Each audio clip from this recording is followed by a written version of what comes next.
E ao som do aboio, cerca de 1000 vaqueiros percorrem 2 quilômetros até a igreja matriz da cidade, onde é celebrada a missa. Com os chapéus de couro nas mãos, eles cantam em louvor a Nossa Senhora. A reverência diante das orações é uma das características desses homens que se apegam à religiosidade para enfrentar o trabalho no campo. Parece aqui no sertão, para sobreviver tem que ter muita fé. A missa do vaqueiro em Santa Maria da Boa Vista já é realizada há 10 anos e faz parte da tradição dos guerreiros encourados do sertão que aproveitam esse momento para expressar a fé, pedir proteção e agradecer as bênçãos alcançadas.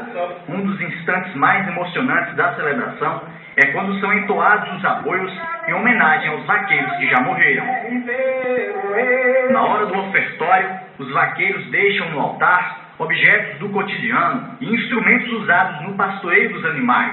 Depois dos momentos de fé, é hora da diversão. Durante o dia, os vaqueiros se reúnem para participar da tradicional pega de boi no mato. Vestidos com roupas de couro para enfrentar a vegetação seca e fechada, os vaqueiros vão chegando. Montados nos cavalos, os bravos homens seguem para mais uma pega de boi. Em dupla, os vaqueiros vão atrás dos bichos.